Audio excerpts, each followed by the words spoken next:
There's two sort of layers or branches to the best storytellers and how they do it. There's obviously a very the academics behind storytelling. I think that when we listen to great storytellers, sometimes we feel like, oh, she just lived this 2 weeks ago, and this story perfectly formed in her head, and she's telling us the story, and not really thinking, no, what happened to her was a set of events.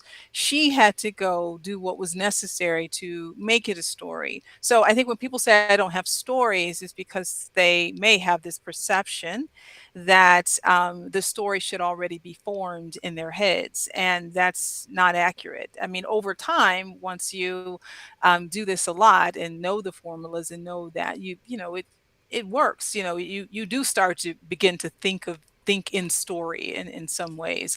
But when you're starting out, you don't. Some of us never, quite get there. But there is work to be done in order to tell those stories. So I always say that there's two layers here. Layer one is just again that academic understanding what and that you must start with intent, understanding narrative structure, understanding the whole the climax and how that works and how you start into a story and how it reaches a certain point and then you come to a resolution. There's that an understanding of that, and you can learn that in a variety of different ways, in books and just being observant.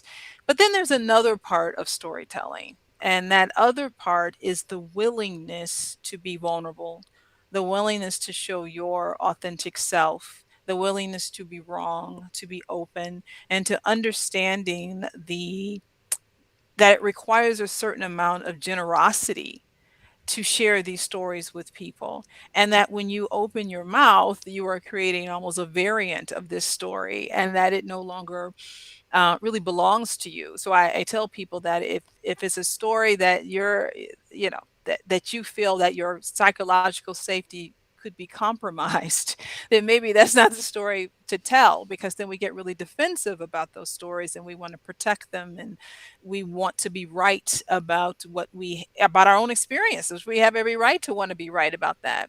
But we've all been in situations where we start telling a story and someone gets from it something that we're like, you could not be possibly listening to me if you think that that is what the story is about. But remember that they are not actually hearing your story. What they're doing is filtering your words through their own experience.